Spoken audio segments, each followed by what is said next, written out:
let's continue what we were discussing about the children of Abraham. Let's turn once again to Romans chapter 9, verse 6. But it is not as though the word of God has failed, for they are not all Israel who are descended from Israel. Nor are they all children because they are Abraham's descendants. But through Isaac, your descendants will be named. That is, it is not the children of the flesh who are children of God, but the children of the promise are regarded as descendants, for this is the word of promise. At this time I will come, and Sarah shall have a son.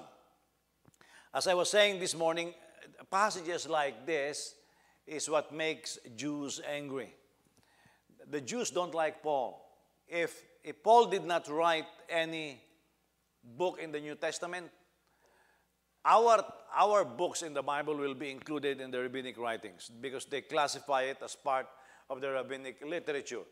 But they totally move it away because of Paul. Because Paul taught some very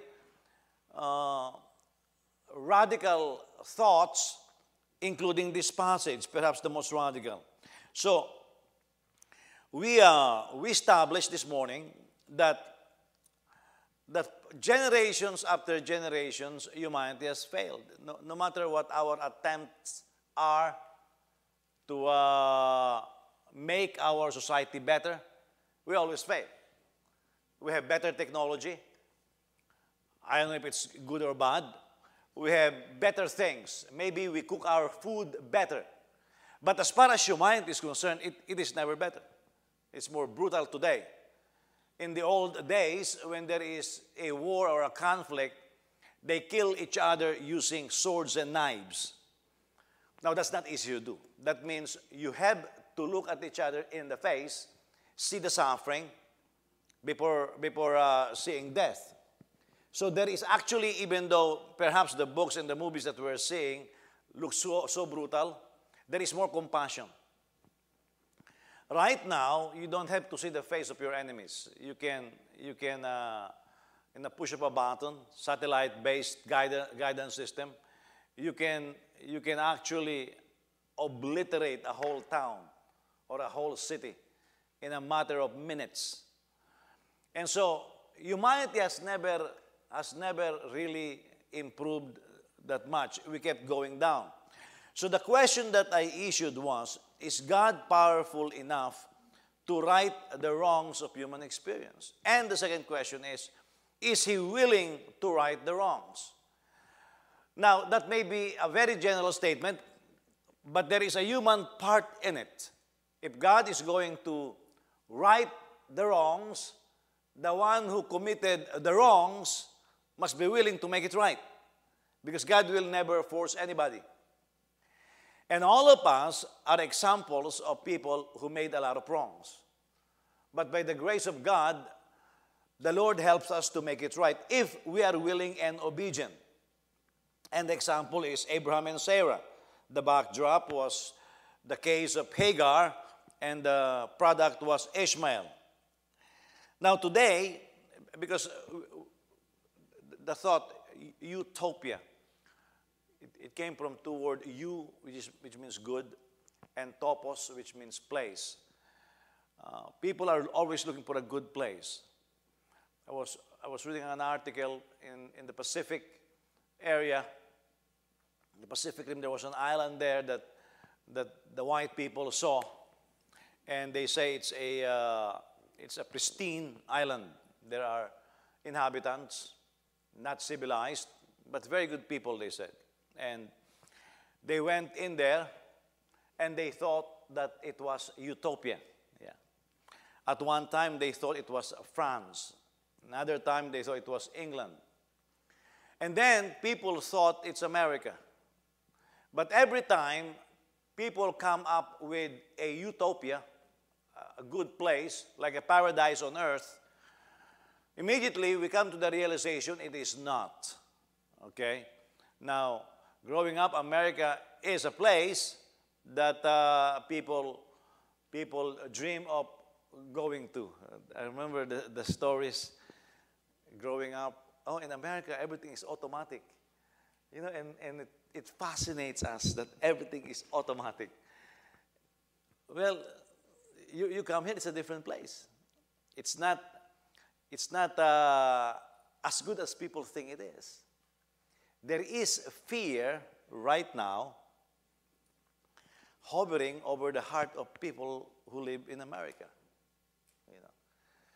Now, I don't know what John will say. He's on his way back to the U.S. now. But I'll tell you this. You read the news about rockets being launched against Israel. If you are in Jerusalem, in Israel, it's a very safe place. It is really a very safe place. You can walk and it's a safe place.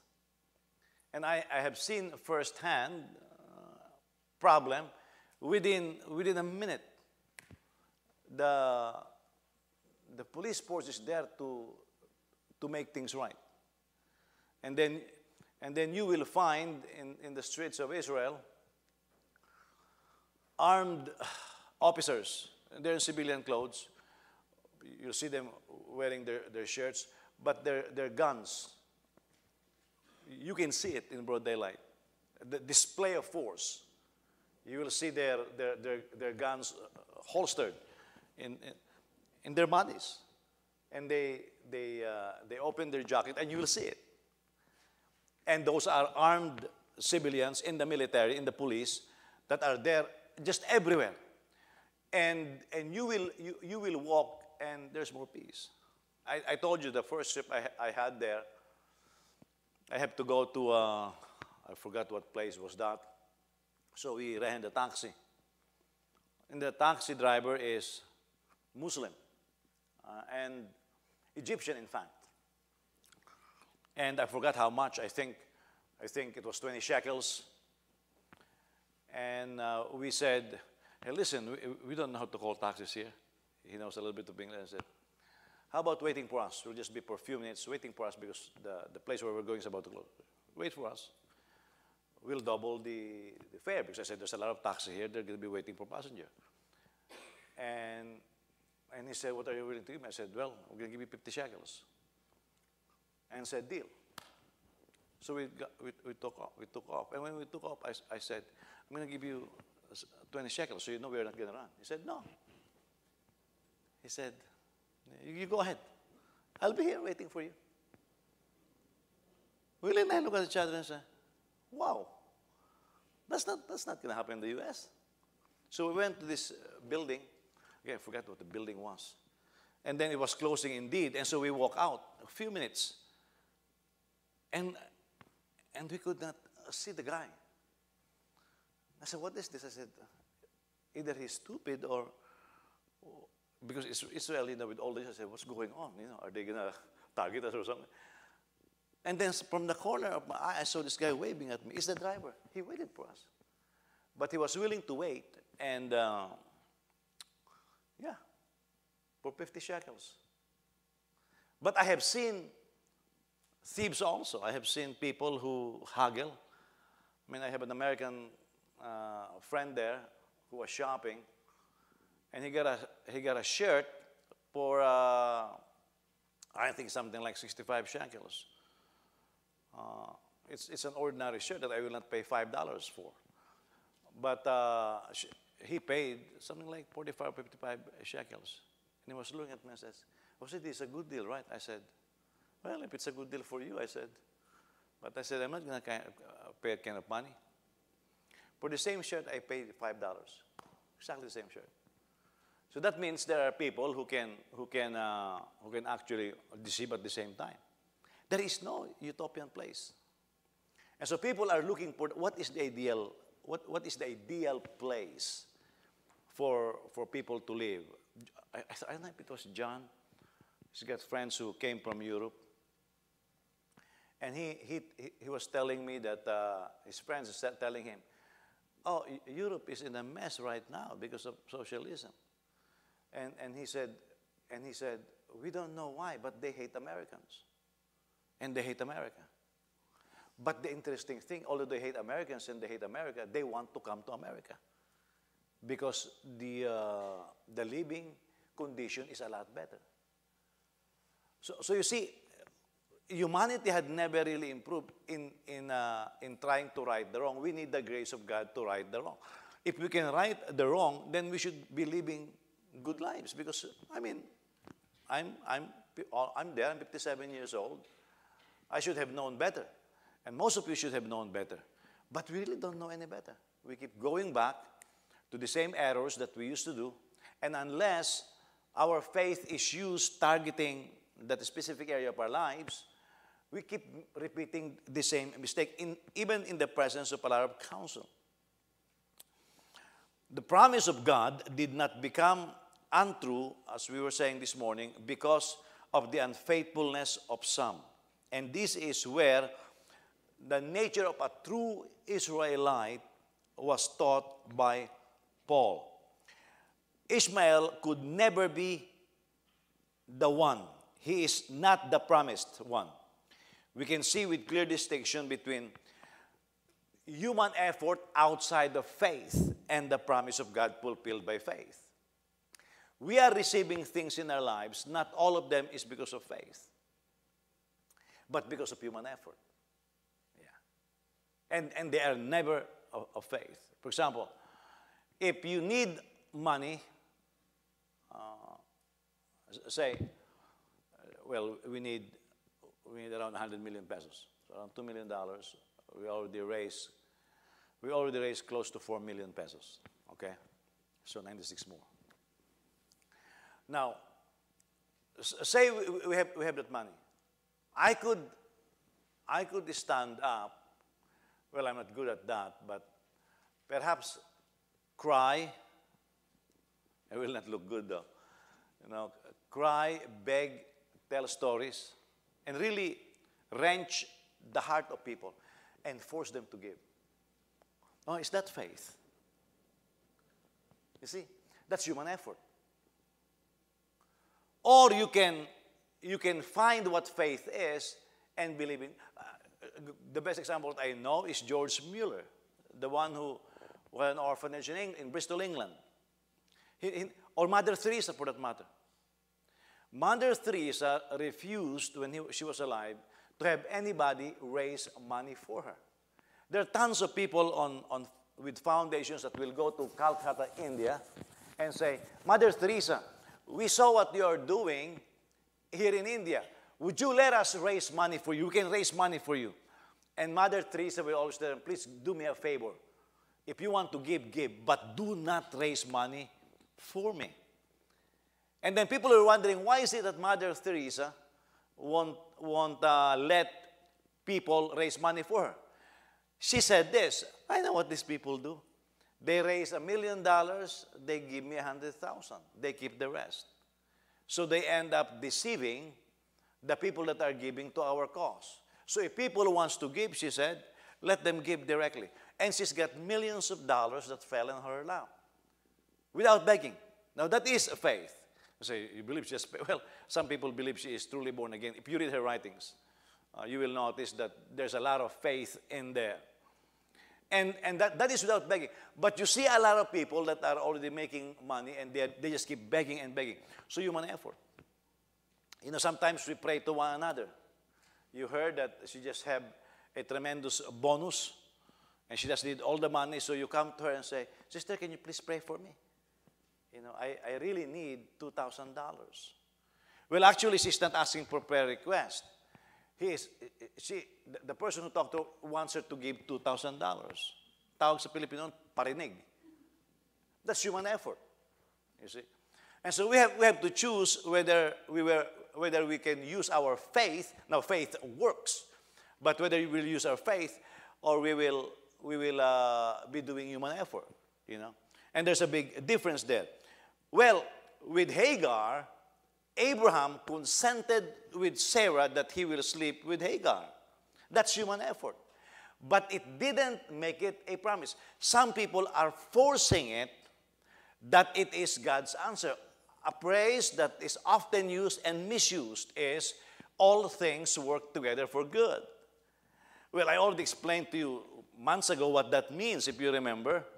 But not all things work together for good. You know, so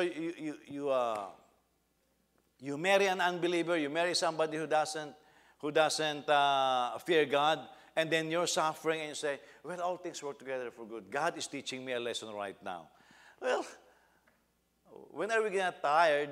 Where are we going to get tired saying God is teaching us a lesson? There comes a point, really, we have to say, I made a mistake. Now, Abraham made a mistake, and he cannot right the wrong. So God told him, listen to Sarah, because Ishmael is not the one. It's through Sarah. So send her away. Now, that is heartbreaking. Now, God is merciful, showing by the fact that he spared Ishmael, and Ishmael became a great nation. But God says, send Ishmael away. It's a product of your work. And this is our problem. We cannot part from our work. We cannot abandon things. We really cannot.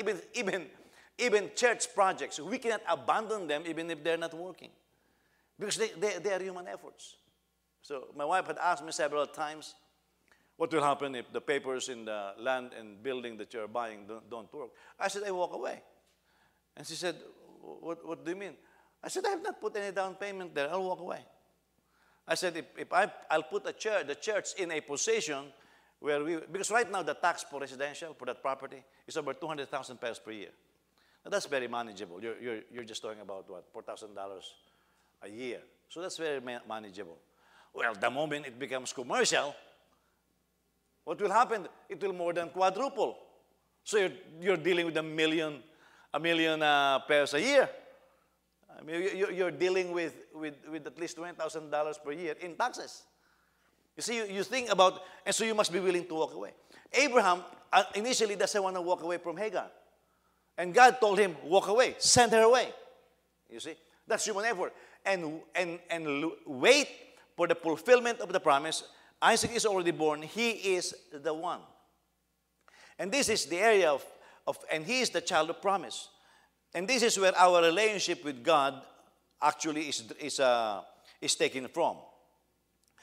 This also exposes one problem to those who are called.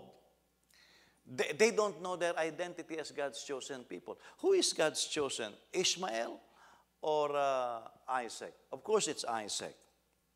This identity is a spiritual standing before God. Some people are bound by national identity. As I was telling you last Sunday, we could not get past over our head. We are the children of Abraham by faith, by promise. And that is stronger than genealogy. That's what Paul was saying, useless genealogies. Because people say, well, I'm a child of Abraham, I came from a tribe of Levi, I came from a tribe of Reuben. And Paul, the Jews were doing that, and Paul is saying that is endless genealogy. Because true relationship with God is initiated and completed by faith. And that is also how we are judging one another. We are saying, well, you know, if it's American, it must be good. If it's Jewish, it must be good. Well, we have the blessings of Abraham, and that is because we are children of promise. You cannot equate national Israel with spiritual Israel. If you are born of a Jewish family, you're Jewish. But Paul said this, true Israel are those of faith. Let's apply it to our present time. Church membership is not equivalent to salvation. For example, the nation of Israel said, well, never again, pertaining to the Holocaust. So if you are Jewish, you are welcome in the Promised Land. Of course, they're censuring Christians. They're not censuring Muslims. They're not censuring Jewish Muslims. They're not censuring Jewish Buddhists. But they are censoring Jewish Christians. I mean, the citizenship is being withdrawn. That's what I'm reading. That's what I'm hearing from reports coming from Israel. So the Christians are still being persecuted. But that is national identity. And today, we think that being born again or being a child of God is church membership. It's not. This is the problem with legal church membership. And this is where some people make a mistake. And by the way, these were the children of ministers and the children of church members are having difficulty. Yeah. Are you part of the church? Yes, I was born in the church. No, you can't be born in the church. You have to give your life to Jesus to be part of the church. So like my kids, they grew up in the church. I mean, my kids attend a church more than anybody. Even if they don't like it, they have to come. Why? Because I come. But they complain. Especially if they have homework. I mean, listen to Joel, he complains. But what am I going to do? Leave Joel in the house? You can't do that. So they are in the church. Some of you leaders, you bring your children here. Like there's almost no choice. So the challenge is this. Will they think that because they grow up in the church, the blessings are automatic, or they're automatically going to heaven? The answer is no. They have to give their lives to Jesus. So at a certain age, we led our children to the Lord, and they have to serve the Lord. Now, this is the struggle. Not because you grew up in the church means you're going to heaven. Not because you can fill up church membership, even be baptized by me, and still be not born again. Because it is by faith you have to give your life to Jesus. Evident by the fact that your life has been changed and you're serving God. There is no automatic thing. But this is where we are having difficulty. The children of Abraham are the children of promise. You know, people ask, Pastor say who will take over the church when the time comes for you to move more to the Philippines? Well, the answer is God will appoint. However, I'll tell you this. It will be the faith children of this house, most probably. Now, I say faith children,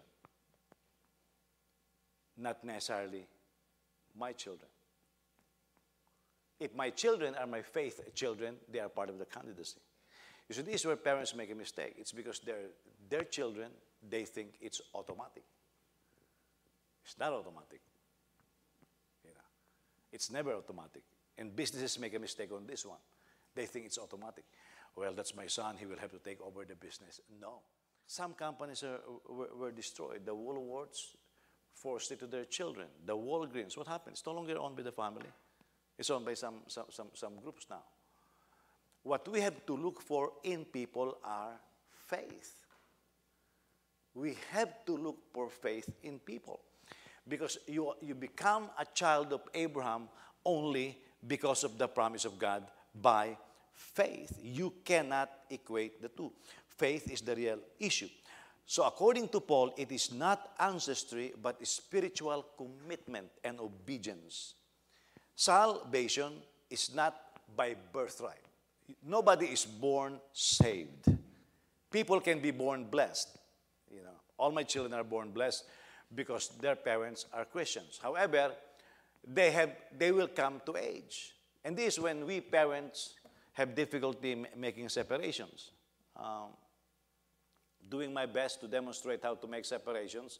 But for some people, if DJ, for example, walk out of faith, she will lose the blessings that she could be having as my child. Because our children are blessed. Because God promised up to 1,000 generations. But any of our children who disobey God, the blessing will jump from them. And so in terms of a call, it is by faith. You look for people with faith. And you look at faith all the time. Faith that acts, faith that moves. Those are the children of Abraham. If you have the faith, if you can believe his promise, if you can say, Lord, I believe in the resurrection of Jesus Christ. I believe in your word. If you can gravitate to that, the blessing will be the blessing on your life will be the faith of Abraham. Exemplified here, of course, with Esau and Jacob. Jacob wanted the blessing. He believed. The prophecy was there.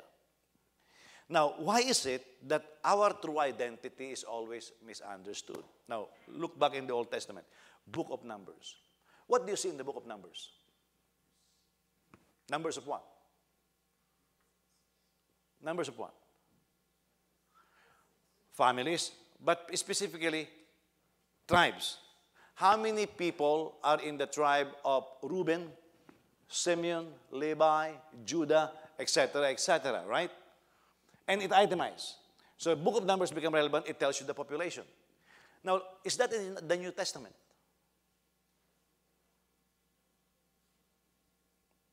That kind of number is in the New Testament.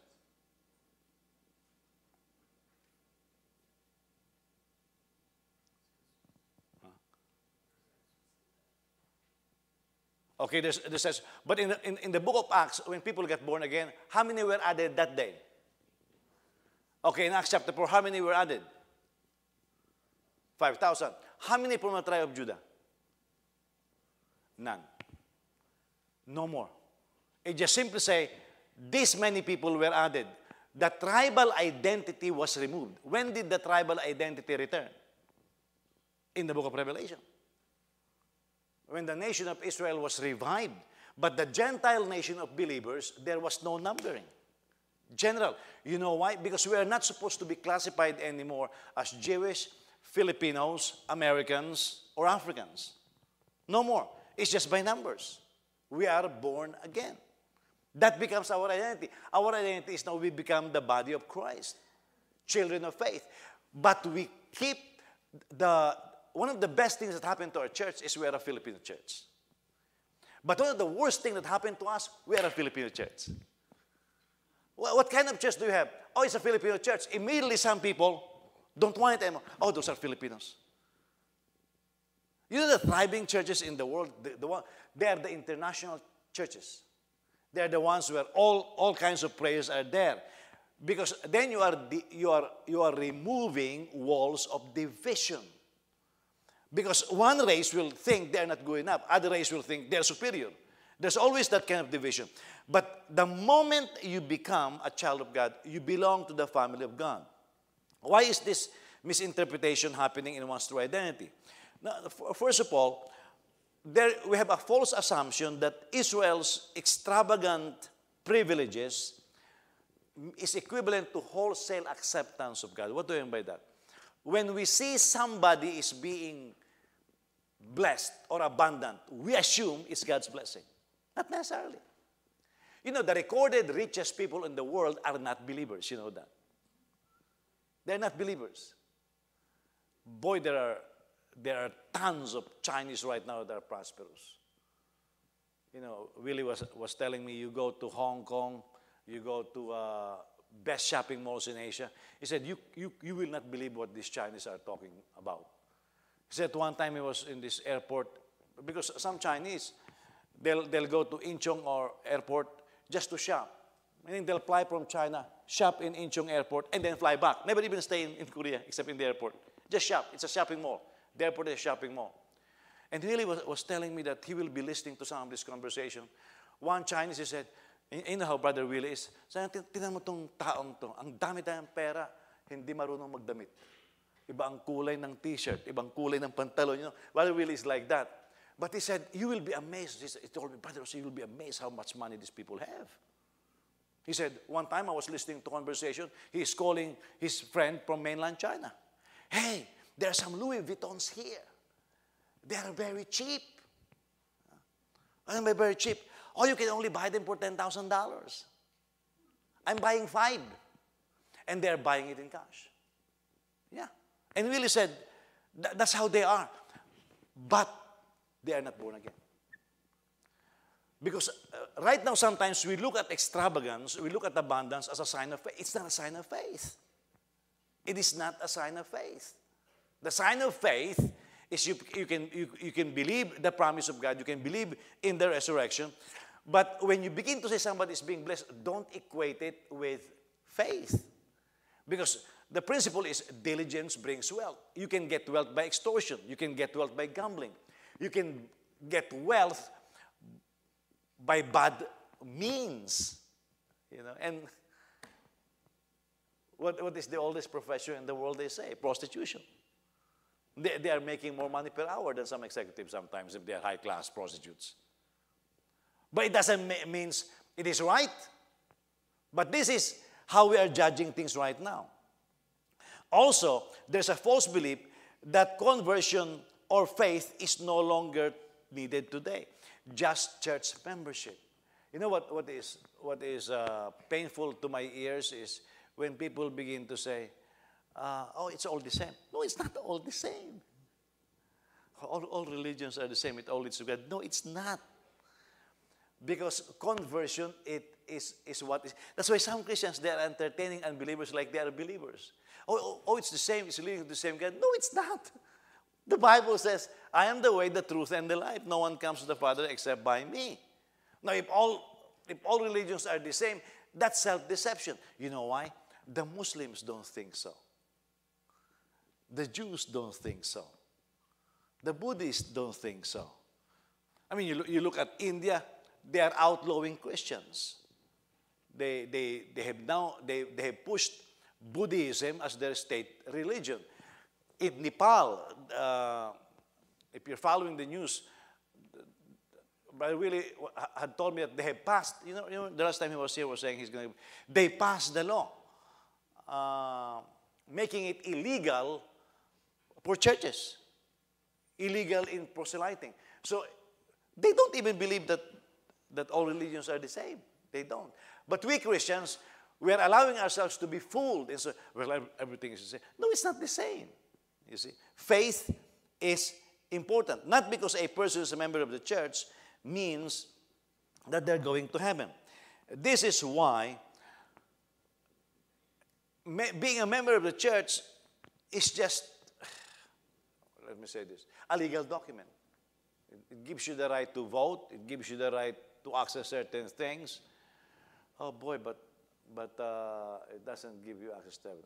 I announced whatever property God gives us, or He gives us property because there are several rooms there that you can stay in good places close to Gaitai. I mean, if you are a member of the church, I would be willing to open the thing, and you can stay there for free.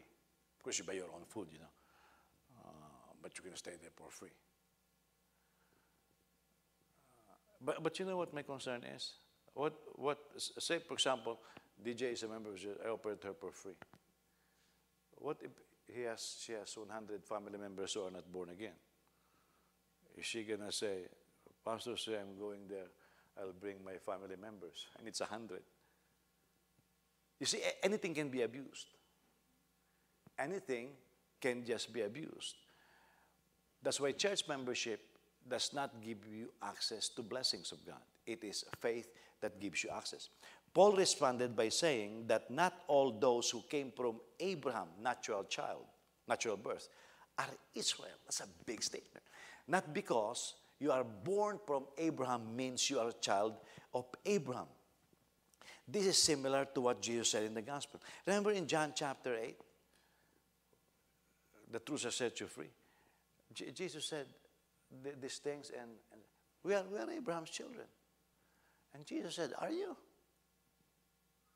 I said, are you? Why are you trying to kill me then? You know what Jesus is saying when he said, are you? What he was saying is, you're not. Now, these are Jewish. These are members of the Sanhedrin. These are priests. Abraham is our father. Are you? Is he? What Jesus meant there, no, you are not. You know why? Because when Jesus looks at people, the moment he sees faith, he sees a child of Abraham. That's why the woman with an issue of blood, she's a daughter of Abraham. Doesn't she have the right to be healed, seeing she's a daughter of Abraham? She saw faith in her. Daughter, your faith has made you whole. And this is where we have to really focus on, make sure that we are operating in faith. One can only join the household of faith, even the household of Abraham by faith, even as Isaac was received by Abraham only by faith. Isaac was born not because Sarah was fertile. She was not. She was barren. Not because Abraham was strong. No, he was 99 years old. That's why there was Ishmael. But Ishmael was never considered as the child of promise. He is a child of adultery. He is a child of work, but never a child of promise. That's when he was, And God is displaying that. So this is how God displayed. Okay, you can go. Right? So what happened after Sarah died? The anointing was still working on Abraham. He married a young girl. What's the name of the young girl? Keturah. Okay. Keturah had children. Right? But Abraham learned his lesson. And he said, I want to make sure that there is no contest with Isaac. So he sent them away before he died. But this time it's different. Sarah was not around. What happened when he sent them away? He sent them away with treasure. Yeah. But that's all they got. What is the treasure for? The treasure was enough to take care of them for the rest of their lives. And they will live wealthy until they die. But that is the least of Abraham's concern. The concern is, I want to secure the blessing of Isaac. Isaac will continue to be wealthy because he's got the blessing of Abraham. But those children of Keturah did not have the blessing of Abraham. That's why now we can understand when it says the blessing of Abraham can come to us. What I was telling you last week, financial blessings, intellectual excellence, that's part of what we can claim. Why? Because we are children of Abraham by faith. Now, if you look at the two sons of Abraham again, look at this. They have the same father. Ishmael and Isaac have the same father. What is the difference? They have different mothers. That's number one. Okay? This is a great argument that not all Israel is spiritual Israel. Only those who are of faith.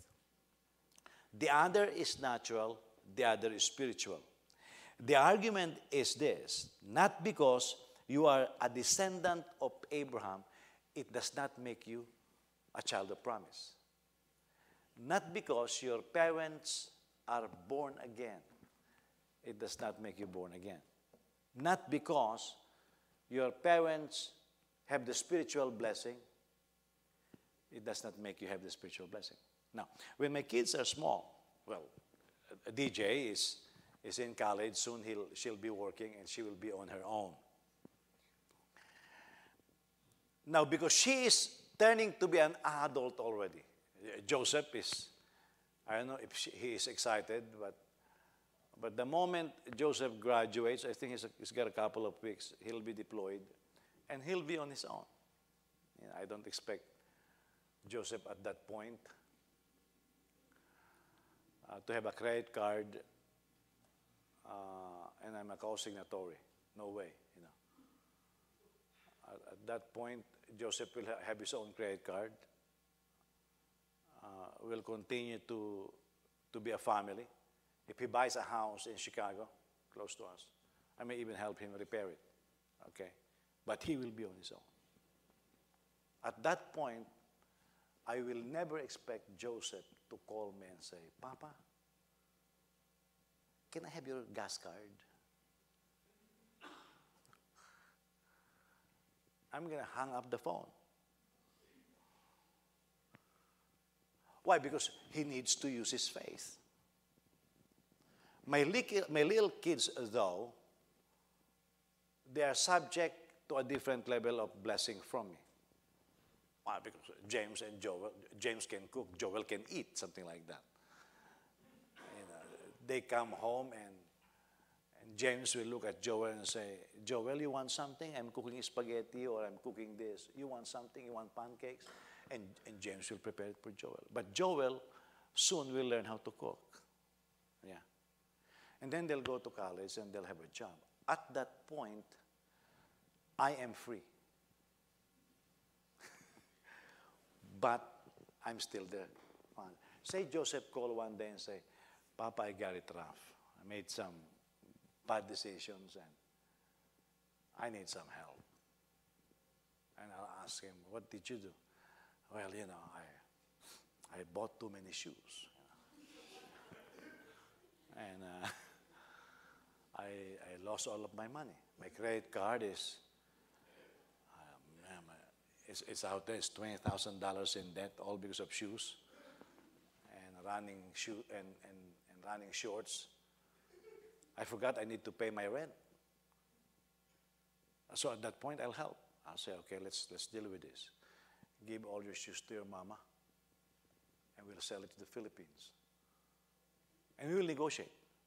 But I'll say, I'm willing to help. Because that's the family. But you can't keep doing this. You know what I'm saying? You can't keep doing this. Because you keep doing this, you're not acting like my child. Why? Because I would tell him, if you learn from me faith, faith is responsible humanity.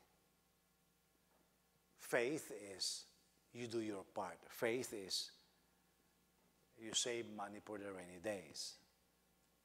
Faith is this how much you earn, this how much you spend. Now, if you keep racking up bills and you keep making decisions that are evil and wrong and irresponsible, don't expect me to bankroll that. You see? Now, he can go, Masters, I'm out. You know, I told him, Joseph, if you're going to stay in the military, you aim at becoming a general. You can't be promoted into a major unless you have master's degree.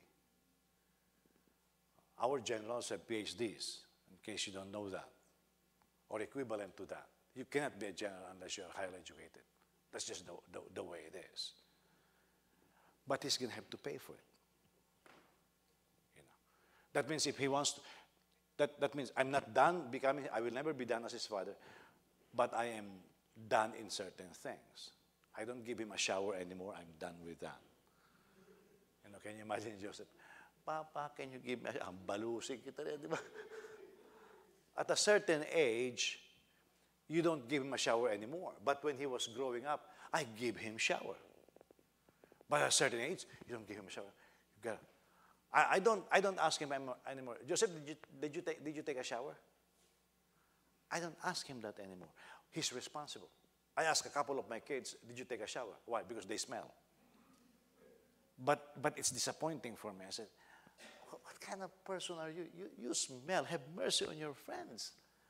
They can smell you. I tell that to my kids. Yeah. They come to me and kiss me. Did you brush your teeth? That's responsible humanity. But when you are 3 years old, you wake up, did you brush your teeth? That's responsible parenting. Now, we need to raise our children like that. I mean, you keep paying for the gas of your child, they're 40 years old. I don't know what to say. You did not do a good job. You know. Those people need to learn how to carry their own weight. In the same way, in faith, there comes a point you make your own decisions. Now, we are not talking about chronology anymore. If you are newly born again, you'll be guided. You'll be taught the fundamentals of faith. You'll be taught this. But there comes a point, Paul said, some of you should be teachers by now. But some of you needs to be taught elementary doctrine once again. By the way, when Paul is saying that, he was doing it in anger. He was saying it, he was writing it in anger, in prostration. Like if he is alive, you gotta be kidding me. You should be a teacher by now. You mean I have to teach you the elementary doctrine all over again? And then Paul says, well, if I have time, I'll do it. That's what he said. If I have time, I'll do it. Why? Because there comes a point you have to be responsible. Faith is like that. Responsible Christianity. That there comes a point we can be counted on. That we will produce. Now, this is the beauty about calling, guys. Have you been in a farm? What do you see in a farm? Plants, right? What kind of plants? Food. there are fruit-bearing trees, there are grains, right? Different kind. Sa Pilipinas, may pechay, may talong. Walang smoothie, you know. Merong, now let me ask you this. So this is the ground. Let me ask you this. Where you plant the mango, is it a different soil? This is the same farm. Is it different soil where you plant the banana? Same soil. When it rains or when you water the soil, do you say, this is water for mango? This is water for banana? Is it different water? No. The same. But they grow differently. The community of faith is like that. It's the same word, same faith, same baptism, same Father, but we are all growing differently. We're different kind of trees.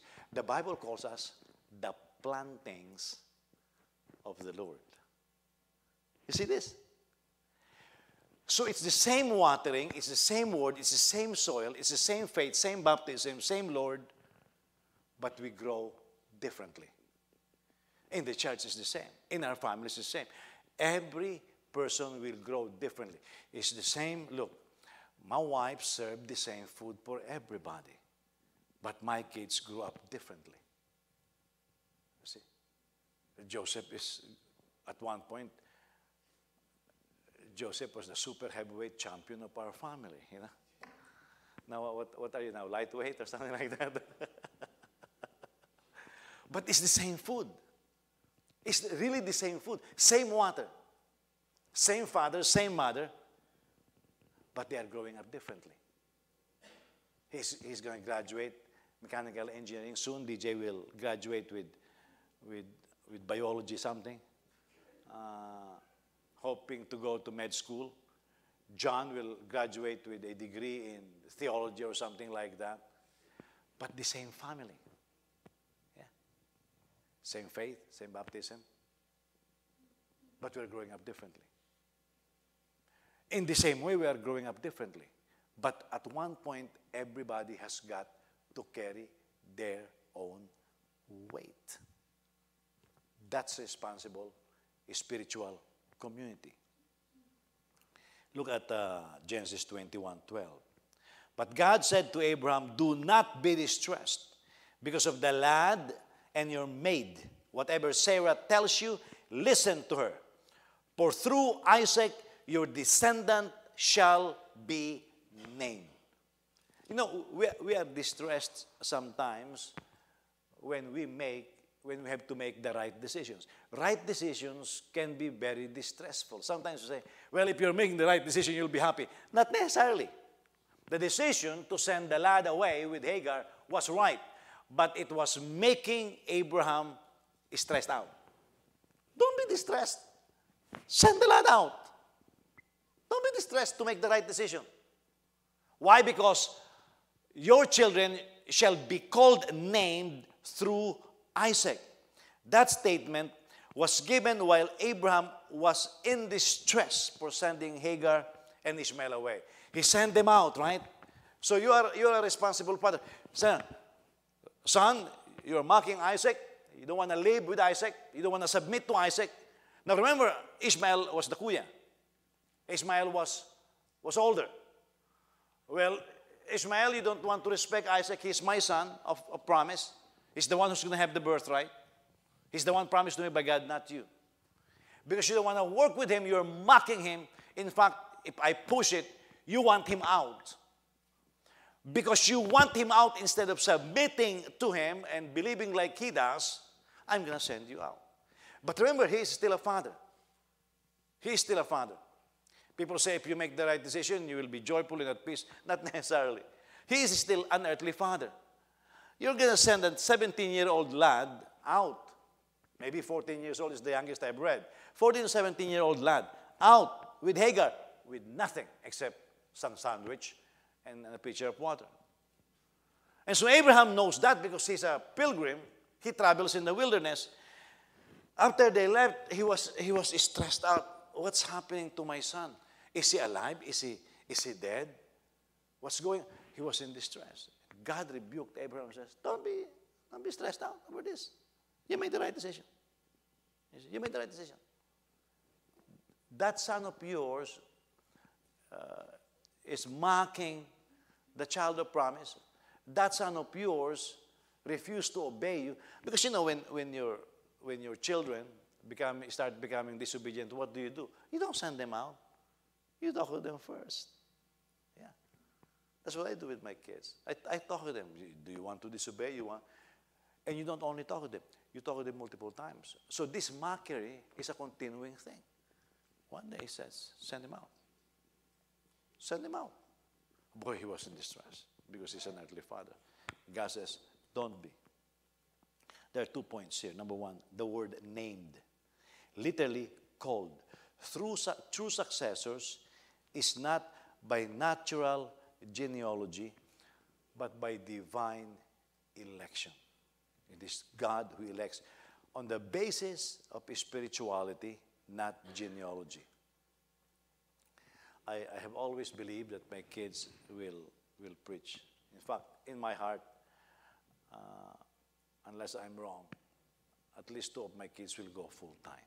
You know, John is now trying to go full time, but I will not be surprised if Joseph can be a pastor in the future.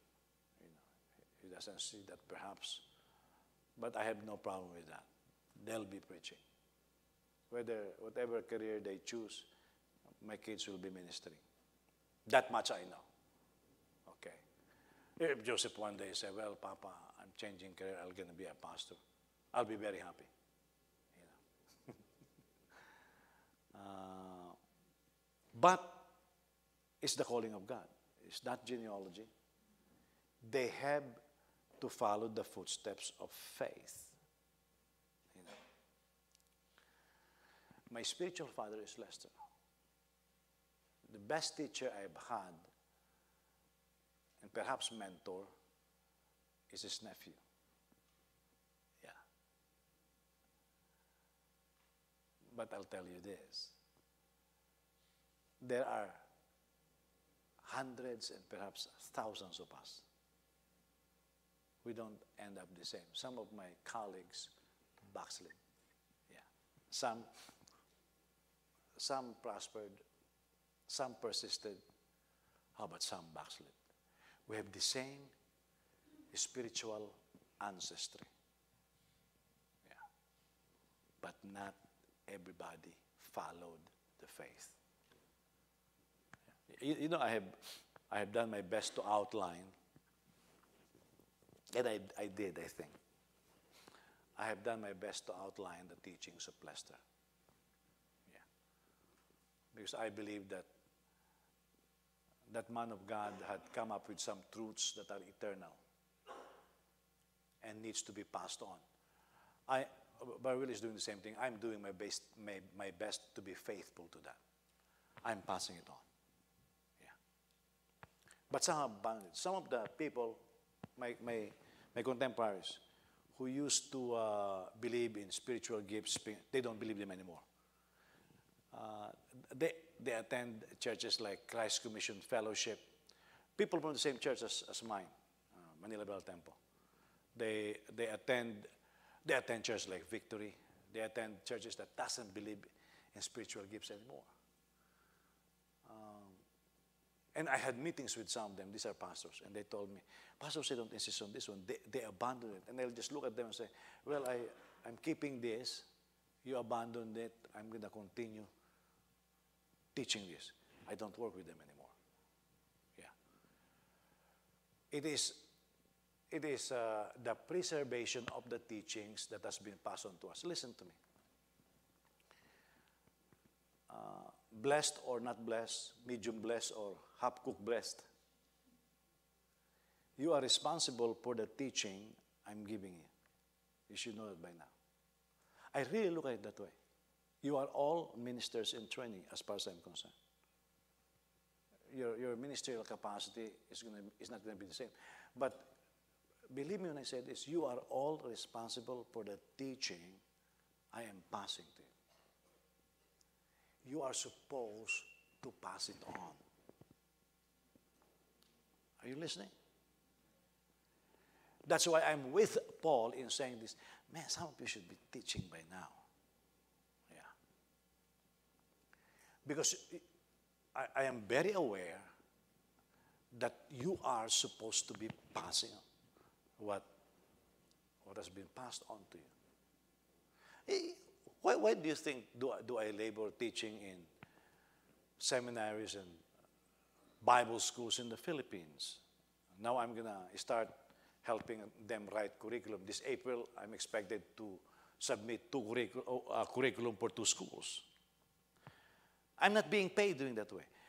I'm doing that because I need to pass on what has been given to me. If I'm responsible like that for doing that, you are also responsible. At least pass it on to your family. Pass it on to your neighbors. Pass it on to your friends. We are not a charitable organization. We do charitable works. But it is just a tool. I can do without medical missions. I can do without dental missions. I can do without feeding them. I can do without clothes or giving them clothes. I can't do without clothes, okay?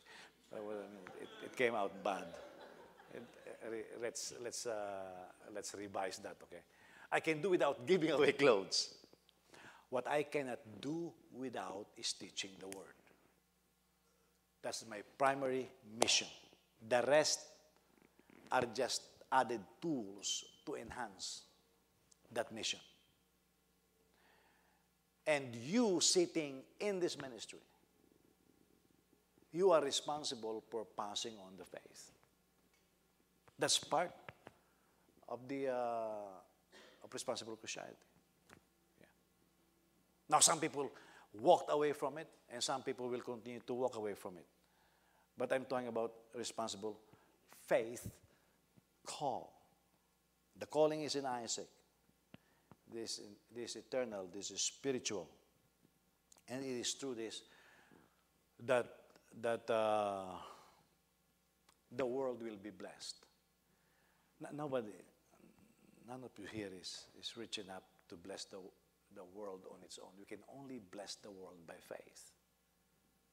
There are some people who are teaching they're doing everything debt-free. Praise God. I'm not debt-free yet. Well, part of that is this. When Lester started building church buildings, buying television ministries, the Lord spoke to Lester Sama and said, Lester, if you are willing to sign on the dotted line, I will bless you. So Lester Samuel said he actually borrowed money from banks, not knowing where the payment is going to be coming from. When he built the Cathedral of Praise in South Bend, Indiana, I don't know how many million was that. He said, he was telling God, Lord, where's the money? And God spoke to him and says, Lester, if you're willing to sign your name on a dotted line, I will bless you. And so the bank came to him because his reputation precedes him and said, they thought he was rich. Lester Samuel always said, they thought I'm rich. And so the bank came to him and says, oh, you need $2 million? We'll lend you $2 million. So Lester said, okay, I need $2 million. And he signed it and said, the bank does say, no, I don't have the money. And he said, one of his testimonies said, there was a time I need to pay something like, he said, $50,000 to the bank. You know, he need to amortize that. He said, doesn't have the money. He was saying, Lord, you told me to sign on a dotted line. And said, Lord, he said, I'm going to go to jail. But he said, Lord, you know, it's your reputation too, because I declare it by faith. And he said that week, he needs payment. And he said this. He received a check from a doctor, $50,000. And he said, that's how I paid all of this. He said, and so after that, he said, I got encouraged. I keep signing my name on a dotted line. He bought several television stations. And so he was asked, why do you keep buying these television stations? He said, I'm buying these television stations because the people of God doesn't have the faith yet to see that they need it. So he bought a television station in Wisconsin, for example, When the Christians there begin to see they need it, he sold it to them. He bought a television station in Hawaii. When the Christians there saw it, he sold it to them. He said, I'm buying it for them. And that's what he did.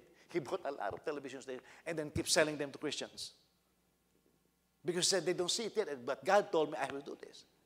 Now that is faith. That's where my faith tradition comes from.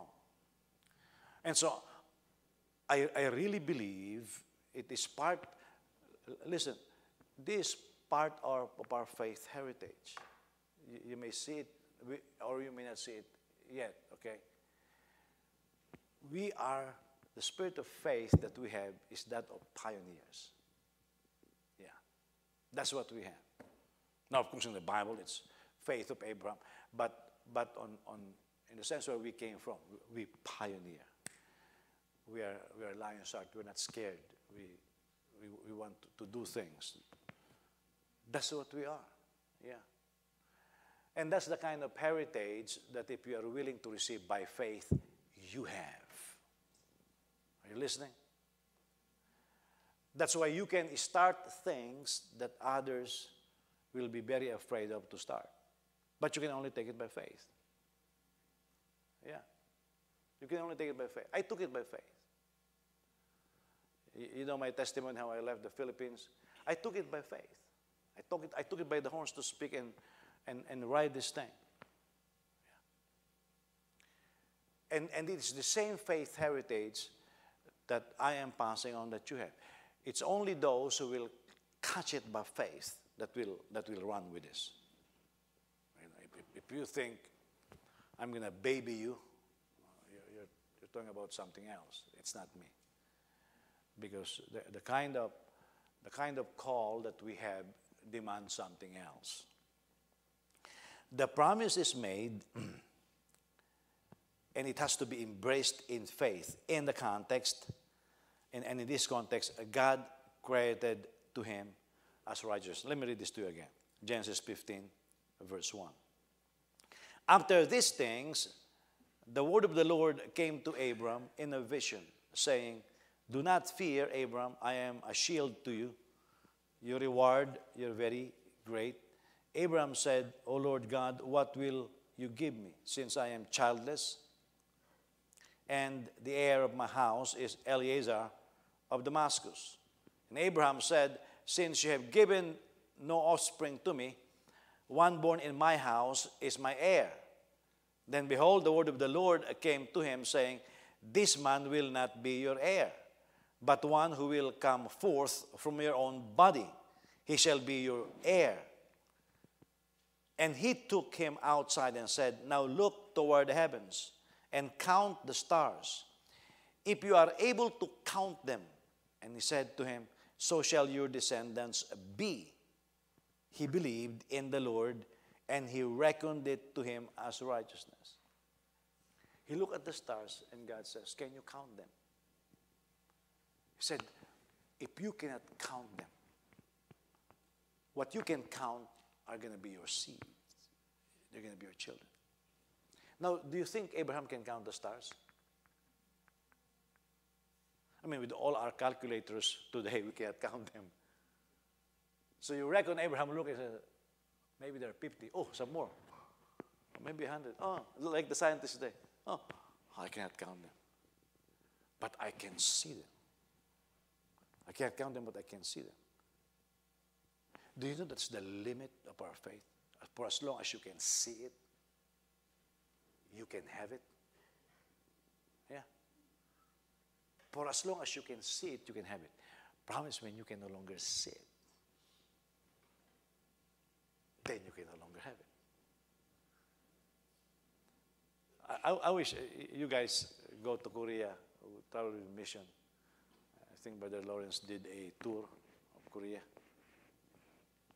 One of the things that you can do is go to the church of Yonggi-cho. Not even attend it if you cannot. Just go to the church of Yonggi. In the entrance, there is this painting. And this is very Abrahamic. Okay, big painting. Ridiculous painting. Because the painting is of a shepherd. You know how when you look at paintings, there's this shepherd with 50 sheep or 100 sheep. You look at the painting on the entrance of Yonggi-cho's church, there's this painting of a shepherd leading sheep that you cannot count. You know how the front are bigger sizes and then at the end it becomes smaller and smaller? You cannot count it. The painting is made in such a you cannot count it. That's the vision of Yonggi. That I can have as many as, look at the statements of the Bible, as far as your eyes can see, that's yours. That's the faith of Abraham. That's the kind of faith that you and I inherited. But we have limited ourselves so much. Yeah? We really do. Amen. I'm very convinced some of the members here, or former church members here, should have been business people by now. But they cannot see it. I've seen people start business and then keep the work. Do I do business? Do I do work? You can't do both. This is the struggle, because you have to wait for God to say, what will God have you do? Now, can you imagine if I say, well, Pastor, I need to get my master's, but I want to keep my positions in the church. I have good titles in our church. Missions director, I was the CEO of the Shepherd's Fellowship. I was the dean of our school. Boy, I get these wonderful titles. Well, I've got to leave them because I see farther. And then when I finished, I called my pastor and I said, I'm ready to come back. And look at me. He told me over the phone, well, Jose, I cannot pay you in dollars. I said, well, I'm not going to be spending dollars in the Philippines. And he told me this. He said, well, if you're going to work for me again, you're going to have to start from the beginning. I said, you never accepted my resignation. Our agreement was just to resume my responsibilities. That's when I know he closed the door. I can't go back to being an intern because he will not be through our agreement. I move on. You've got to learn how to walk away from certain things. Yeah. Listen, I will not have my wife if I did not break up with my girlfriends. You have to be willing.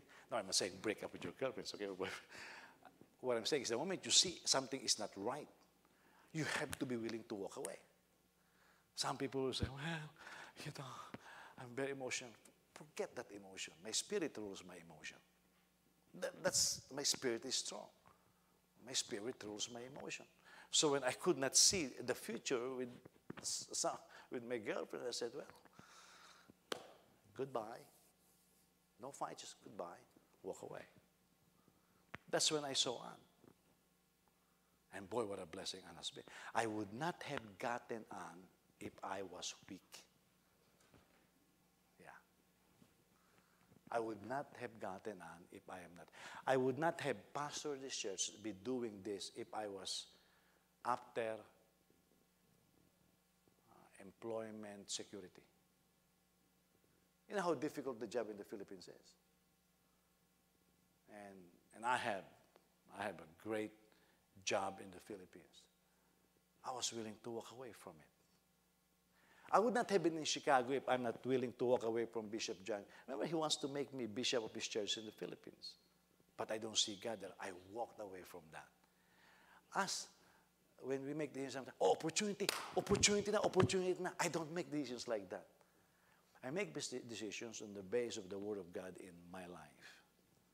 Anne asked me when we were beginning these land procedures, did God tell you about this land? I said, no. Plain and simple. I don't have to think for one second. No. Then why are you looking at this land? Because I know I'm going to have to buy a property in the Philippines. I'm looking at several lands. But did God tell me that's the property? No. Am I willing to walk away from it? You bet I'm willing to walk away from it. And I'll get the best property that we can get. I'm not bound by that, you see. You must be willing to make the right decision. And not only make the right decision, make the decision in faith. Because God promised. And God said this, you do it. That's where faith comes in. So you let go of all the titles, you let go of all of that, you let go. And then you wonder, what have I done? Did it come to me like that? Yes, there were several times. What in the world have I done? I was already secure. I was already this. Man, I have titles. What have I done? And then, when I left, my pastor started buying cars for every pastor in the church. I went back and people were bragging, I have a car. And then I found out it was not really their car. Oh, it sucked all their money. Well, when I heard that, I was saying, man, did I miss that? No, I did not miss that.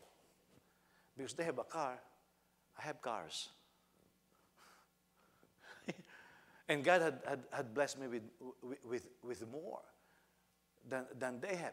But I didn't know that. The funny thing is, God will never tell you what will happen next most of the time. That's why you walk by faith. Does Abraham know that he's not going to have another house for the rest of his life? No. Does Abraham know that he had to fight and at times kill people? He doesn't know that. But he was ready. Does he know that he has to have a child illegitimately out of the will of God and then send that child away? He doesn't know that. But he was willing to move on and walk away from all of those. Just move on. Yeah. And that is faith. The way we will bless the world is by becoming daring. We cannot baby each other and expect to accomplish great things now. Like, you cannot. DJ was crying because she thought she got a bad grade. And so she called her kuya. And Joseph said, stop crying! Just move on with your life. Just stop crying. Just fix these things. That's how we are. That's how we are. That's the faith heritage that we have, guys. Because the only faith that I can pass on to you is the faith that I was given. The only teachings that I can pass on to you is the faith that I was taught. And it's aggressive. It's independent. It's body-oriented, but it's daring. We are not, Lion's Heart Christian ministry is still acting like a puppy. There's a lot of things we can do, guys. Yeah. There's a lot of things. Do you know that the most liquid church, the one with the most money church in the world, is also a church founded by Eliza Sama. It has $1 billion in its savings. $1 billion US dollars. It was founded by Eliza Sama. But they don't have the daring to pioneer things. The pastor needs $50 for a desk, and they have $1 billion in their account. And I was told he has to file a requisition to be approved for $50. What kind of garbage is that? You know. Listen, you need to know what you have. What I have is what you have. Are you listening to me? Because I can only pass on to you what has been given to me. So if sometimes in your heart there is this uneasiness and you want to do something big and you want to dare something different, that's the kind of faith that has been passed on to me. I was uneasy, even though I had titles. I was uneasy. Other people would have been happy with what I have. I was uneasy. It's like I always want to break out. Look, I'm 57. I should be preparing for retirement. But I want to start the thing in the Philippines. I want another building for a church. I should be preparing to retire. I have no plans of retiring. I just don't. I'll just keep on preaching. You know. This is what you have, guys. Are you listening? Don't be sad. You work for a company, plan on running the company. You want to be in the military, plan on becoming a general. Don't have an ambition of staying a private or be happy because you become a corporal. Forget that. You know? Go to become a general. You want to be a doctor, be a specialist. You want to be a teacher, be the best teacher there is. That's the kind of faith, that's the kind of spirit that we have been given. You want to be a lawyer, be the best lawyer. You want to be an accountant, count something, you know. Well, I'm an accountant. What are you counting? The stars in the heavens. You know, count some money. You know, keep some books. Amen? You want to have a family, make it the best family that you can produce. Have God-fearing children who will follow your faith. That's the kind of spirit that we have. And we're still acting like puppies. Okay? Merry Christmas. We'll see you tomorrow. Tomorrow I'm going to teach from Galatians and how to walk in this blessing of Abraham. We have to walk in this thing. Yeah. We have a service tomorrow, right? Yes. Yeah. So I just want to make sure that's tomorrow. Let's all stand.